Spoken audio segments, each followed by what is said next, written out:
Diane Henderson had resigned herself to becoming a casualty of her family's crippling debt, until the notorious Duke of Silvery claimed her hand in a terrifying pact of salvation. Within hours, Diane found herself legally bound to a man known throughout the kingdom as the Cold Duke, a ruthless politician whose icy demeanor terrified the court. The price of her family's safety? Surrendering herself to a monster who barely looked at her during the ceremony. The twist? On their wedding night, when the doors finally closed against the world, the monster didn't bare his teeth. He whispered a confession that shattered everything she thought she knew. The Cathedral of Saint-Cœur loomed with the suffocating weight of 1,000 judgments, packed with the elite who had gathered to watch a sacrifice, not a union. Flickering candlelight cast long dancing shadows against the ancient stone walls, while the air grew heavy with the scent of incense and the hushed murmurs of the crowd.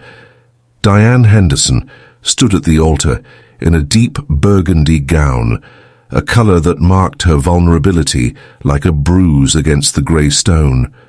She kept her eyes lowered, focusing on the rhythmic rise and fall of her own breath to keep from trembling visible to the hungry eyes behind her. At 22, Diane had learned that beauty was a currency and duty was a cage. She was not naive. She knew why the crowd watched with such morbid curiosity. Her father's gambling debts had not just ruined their fortune, they had sold her future to Louis Dumais, the Cold Duke. A man whose silence was said to be more dangerous than a scream, and whose heart was rumored to be made of stone. Then she felt the hand on her waist, firm, possessive, and shockingly warm against the chill of the cathedral. "Look at me," he commanded, his voice low and calm amidst the chaos, and everything changed. "You may kiss the bride." The priest's words echoed off the cold stone walls of the cathedral, hanging in the air like a sentence. Diane's breath hitched in her throat. She stood frozen in her heavy burgundy gown, waiting for Louis to claim her. She expected him to be rough, to mark her as his property in front of everyone. Instead, the Duke leaned down slowly. His face was close to hers, pale and still as a marble statue. He did not smile. He did not look into her eyes with anything resembling affection. He simply pressed his lips to her forehead for a fleeting second. His skin felt cool against hers. It wasn't a kiss. It was a seal on a contract. A ripple of whispers moved through the crowd behind them. Diane could hear the sharp edges of their gossip. "Look how stiff he is," a woman murmured.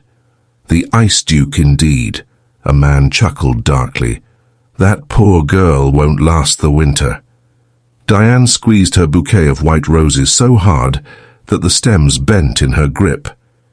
She wanted to run, but her feet felt like lead. Louis offered his arm to her. His movement was sharp and precise. "Walk," he said. His voice was low, devoid of any warmth. Diane placed her trembling hand on his sleeve. His arm felt like a bar of iron beneath the expensive black fabric of his coat. He did not look at her. He stared straight ahead at the massive wooden doors at the end of the aisle, his expression unreadable. To Diane, the long walk out of the church felt like a march toward a prison cell. Outside, the night air was biting and cold. A massive black carriage waited at the bottom of the steps, the silver crest of the Dumais family gleaming on the door. The horses stamped their hooves on the cobblestones, impatient to leave. Diane's family stood huddled near the carriage. Her mother was weeping openly, pressing a lace handkerchief to her red eyes. Her father, the man whose gambling debts had forced this nightmare upon her, could not even look her in the face. He stared at his boots, his shoulders slumped in shame. Diane pulled her hand from Louis's arm and stepped toward them. She hugged her mother tightly, burying her face in the familiar scent of lavender soap. "Be brave, Diane," her mother sobbed, her hands shaking as she smoothed Diane's hair. "Please, Just do as he says. It is the only way." "I know," Diane whispered, her throat tight with tears she refused to let fall. She glanced at her father, waiting for a word, an apology, anything. But he remained silent, turning his back to the wind. "It is time," Louis announced from behind her. He wasn't shouting, but his deep voice cut through the sound of her mother's crying instantly. Diane stepped back, her heart aching. She turned and walked toward the Duke. He stood by the open carriage door, waiting. He didn't offer a hand to help her up. He simply watched her climb into the dark, velvet-lined interior. He followed her in, and the carriage rocked under his weight. The heavy door slammed shut with a loud thud, sealing out the noise of the city and the sight of her family. The carriage lurched forward, and Diane sat in the darkness, alone with the stranger she now had to call husband. The heavy oak doors of the master suite groaned as Louis pushed them open. Inside the room was vast and dim. A fire crackled in the stone hearth, casting long, flickering shadows against the walls. In the center of the room stood a massive four-poster bed, draped in dark velvet. To Diane, it looked less like a place to sleep and more like an altar where she was about to be sacrificed. Louis walked in behind her. He turned the heavy iron key in the lock with a loud, sharp click. The sound made Diane jump. Her heart hammered against her ribs like a trapped bird. She clasped her hands together to stop them from shaking and stared at the floor. She remembered the whispers of the crowd outside the church, the cold Duke. She braced herself, waiting for him to demand his rights as her husband. She expected rough hands and cold commands. She squeezed her eyes shut, holding her breath, waiting for the nightmare to begin. But the touch never came. "You are trembling," his voice said. It didn't sound angry. It sounded tired. Diane opened her eyes. Louis was not standing over her. He had walked to the other side of the room. He stood by the fireplace with his back to her, staring into the flames. He slowly unbuttoned his heavy black coat and laid it over a chair with precise, careful movements. I am doing my duty, my lord," Diane stammered, her voice barely a whisper. She took a shaky step forward. "I am ready." Louis turned around slowly. The firelight caught the sharp angles of his face. He looked at her, his dark eyes intense and unreadable. He looked at her burgundy gown, then up at her terrified face. "Ready?" he repeated softly. "You look like you are waiting for an execution, Diane, not a marriage." He walked toward a small door on the far wall that she hadn't noticed before. "That is my dressing room. I will sleep there tonight." Diane blinked, completely confused. The fear in her chest turned into bewilderment. "But the bed. This is our wedding night. The contract says—" "I do not care about the contract," Louis cut in. His voice was firm, but he kept his distance, staying on the other side of the rug. He gestured to the massive bed. "The bed is yours. You will sleep alone. You are safe here." He took one step closer, stopping just a few feet away. For the first time, the icy mask on his face seemed to crack. His eyes softened, showing a depth of emotion that shocked her. "Do not look so frightened," he whispered, the sound rough with hidden feeling. "I have waited years for you, Diane. I watched you from the shadows when I could not step into the light. Now that you are finally here, I will not rush you. I can wait a lifetime more." Before Diane could find the breath to speak, he turned and vanished into the side room, closing the door softly behind him. Sunlight streamed through the tall windows, waking Diane from a restless sleep. She sat up in the massive velvet bed, blinking against the brightness. The room was quiet. The door to the dressing room stood wide open, and it was empty. Louis was gone. Diane rubbed her eyes, wondering if the strange events of last night had been a dream. Had the cold Duke really whispered those gentle words to her, or had she imagined it out of fear? She turned to reach for her robe and froze. On the pillow beside her lay a small package wrapped in plain brown paper. Her name was written on the front in neat, sharp handwriting. With trembling fingers, Diane untied the string. The paper fell away to reveal a book bound in worn green leather. She gasped softly. It was a copy of the rare flora of the high mountains. Diane ran her hand over the cover. As a young girl, before her father's debts ruined their happiness, she had spent hours in the garden. She didn't care for embroidery or dancing. She loved plants. She used to dry flowers between the pages of books and sketch leaves in her diary.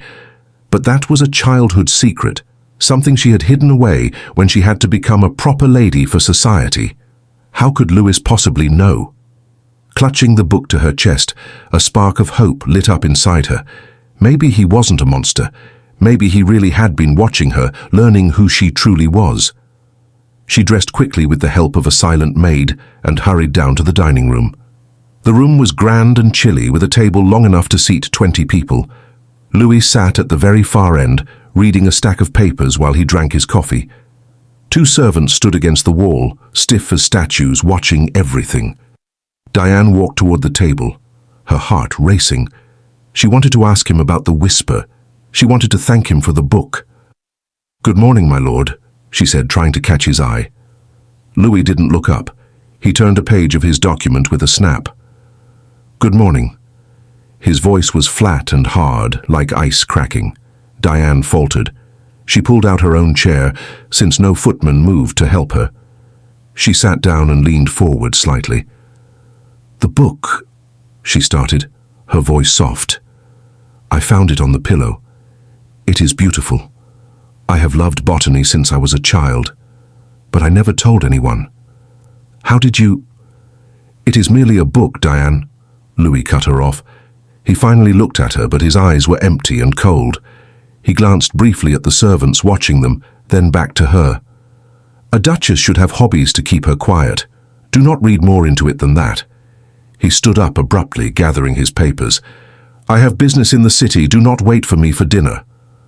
Without a backward glance, he strode out of the room, leaving Diane sitting alone at the long, empty table, the warmth of the morning gift turning to ash in her chest. The afternoon dragged on, heavy and silent.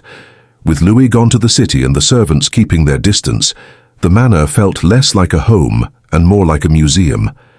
Diane wandered through the long corridors, her footsteps echoing on the marble floors. She found herself standing before the heavy double doors of the east wing. The housekeeper had warned her that this area was strictly private, the Duke's personal quarters, where no one, not even the maids, was allowed without permission. But the memory of the green botany book burned in Diane's mind. Louis had been so cold at breakfast, yet he had given her such a thoughtful gift. She needed to understand who he really was. Checking over her shoulder to ensure the hall was empty, Diane pushed one of the heavy doors. It creaked but swung open. The air inside was different here. It didn't smell of lemon polish and beeswax like the rest of the house. It smelled of old paper, oil paint, and wood smoke. The hallway was dim, the curtains drawn against the sun. Diane walked past several closed doors until she found one that was slightly ajar. She nudged it open and stepped inside. It was a study, but it was nothing like the rigid, organized room downstairs. Books were piled high on the floor, maps covered the walls, and in the corner, near a window that let in a single beam of light, stood an easel covered by a cloth. Diane moved toward a large oak desk in the center of the room. It was cluttered with papers, but a small gold-framed painting sat alone on the corner, as if Louis had been looking at it recently. She picked it up, blowing a thin layer of dust from the glass. Her breath caught in her throat. It was a painting of a garden. Sunlight dappled through the leaves of a weeping willow tree. Underneath the branches stood a young girl, laughing, her head thrown back in pure joy. She was wearing a pale blue dress with a ribbon in her hair. Diane's hand trembled. That was her. The memory washed over her instantly. It was the erratic summer garden party at the crumbling old Lord Hayes's estate 5 years ago. She had been 17 before the debts, before the worry lines etched themselves into her mother's face. She had been hiding from the dancing, laughing at a joke her sister had told her. She had thought no one was watching, but someone had been. Diane traced the brushstrokes on the small canvas. They were careful and delicate, painted with a tenderness that didn't match the cold duke she knew. He had captured the exact shade of her hair in the sun. He had captured her smile before the world stole it away. 5 years, she whispered to the empty room. He hadn't just met her at the altar. He hadn't just bought her debt to acquire a wife. He had seen her in that garden, in her moment of freedom, and he had kept this memory safe in the dark, silent wing of his house ever since. The realization made her heart race, not with fear this time, but with a sudden, confusing warmth. The discovery of the painting had planted a seed of hope in Diane's chest, but that fragile warmth was crushed less than an hour later. She was sitting in the drawing room, staring out at the grey clouds gathering over the estate, when a commotion erupted in the entrance hall. The heavy front doors banged open, followed by the sound of muddy boots on the polished marble. "You cannot enter, sir," the elderly butler protested, his voice shaking. "His Grace is in the city." "I am not here for the Duke," a slurring, arrogant voice replied. "I am here to see what I almost bought." Diane's blood ran cold. She knew that voice. It belonged to Lord Venner, the man who had held her father's gambling notes, the man who had offered to clear the debt if Diane became his mistress. She stood up just as Venner strode into the drawing room. He was a thick-set man with a red face and eyes that always seemed to be undressing her. He brought the smell of stale wine and rain into the elegant room. "There she is," Venner sneered, looking her up and down. "The Duchess of Silverley. You look expensive, Diane, much pricier than your father is worth." "Get out," Diane said. She tried to make her voice sound like Lewis's, cold and commanding. She stood tall, gripping the back of a chair for support. "My husband is not home and you are not welcome." Venner laughed, a wet, ugly sound. He walked closer, ignoring her command. He circled her like a wolf, circling a trapped rabbit. "Your husband? You mean the Ice Duke? Does he even speak to you? Everyone knows he only married you to stop me from ruining your father. It was a political move, girl. He doesn't want you." Diane's courage faltered. He cares for me," she lied, though the memory of the painting made her wonder if it was actually the truth. "He cares for his reputation," Venner spat. He stepped into her personal space, close enough that she could feel the heat radiating off him. He reached out and touched a lock of her hair. Diane flinched away, backing into the fireplace mantel. "You were supposed to be mine, Diane. I haven't forgotten that." "Do not touch me," she whispered, but her voice trembled. She felt small and helpless. For all her new titles and fine dresses, she was still just a debtor's daughter in the face of this predator. Venner leaned in, his grin cruel. "Tell the Duke I stopped by. Tell him I'm not finished with your family yet." He turned and marched out, leaving the doors wide open. The cold draft swept through the room, chilling Diane to the bone. She sank onto the sofa, shaking violently. She realized then, with a terrifying clarity, that she didn't fear Louis anymore. In fact, she wished he were here. She needed his coldness, his strength, and his protection. She needed the monster to scare away the wolf. Diane was still trembling on the sofa when the sound of heavy footsteps returned to the hallway. But these were not the sloppy, uneven steps of Lord Venner. These were sharp, precise, and fast. The drawing room doors flew open. Louis stood there, still wearing his riding coat, his chest heaving slightly as if he had run all the way from the stables. He took in the scene instantly. Venner's smug grin and Diane's pale, terrified face. The temperature in the room seemed to drop 10 degrees. Louis didn't say a word at first. He walked straight toward them, moving with a terrifying grace. He stepped directly between Diane and Lord Venner, using his body as a wall to block the older man from her view. He stood tall, his posture rigid and controlled, but his hands were balled into fists at his sides. My Lord Duke, Venner started, his voice wavering slightly. I was just offering my congratulations to the... Silence. The word was not shouted, but it cracked through the air like a whip. Louis stared down at Venner with eyes that were no longer empty. They were burning with a dark, furious intensity. You are trespassing, Louis said, his voice dangerously low. And you have upset my wife. Venner tried to laugh it off, though sweat was starting to bead on his forehead. Come now, Dumais. We are all men of the world. I simply wanted to remind the girl of her family's obligations.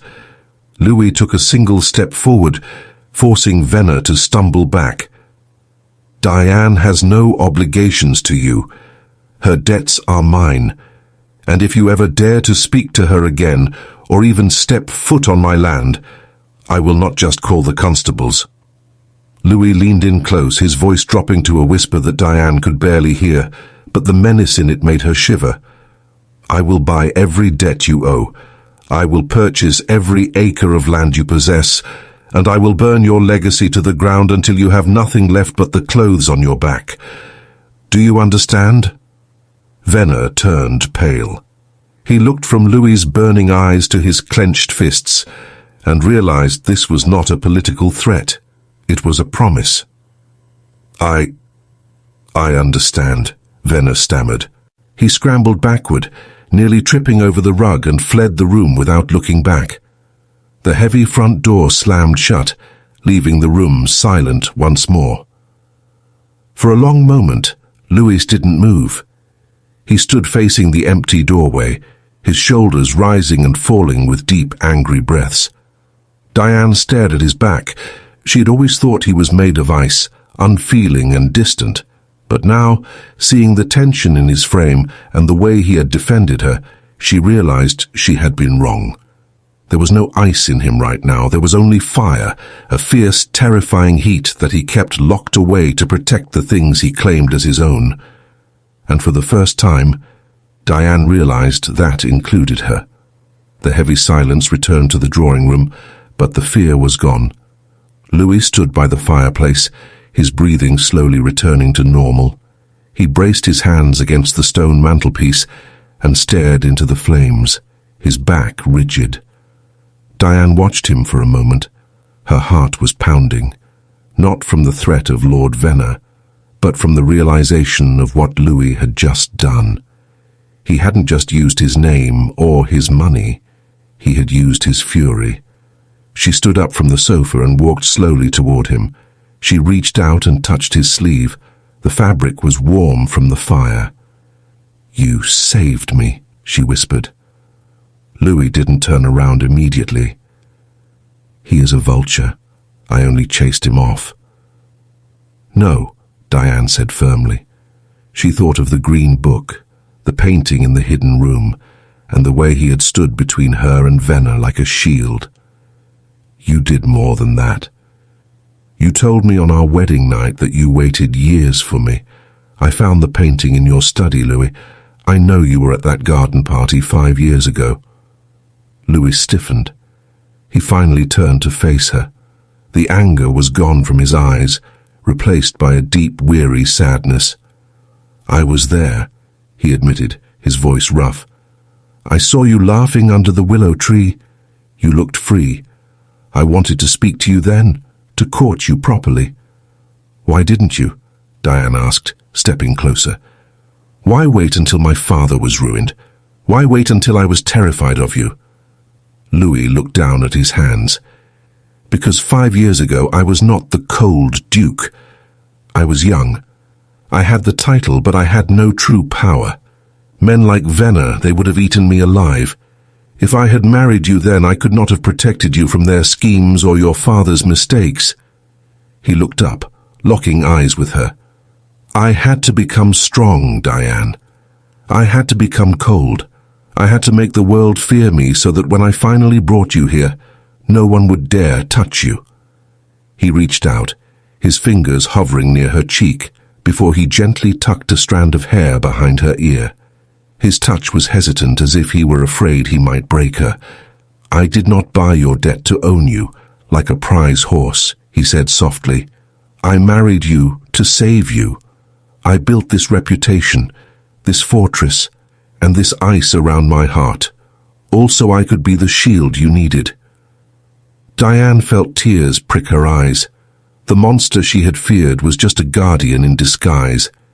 "You don't have to be cold anymore," she whispered. "Not with me."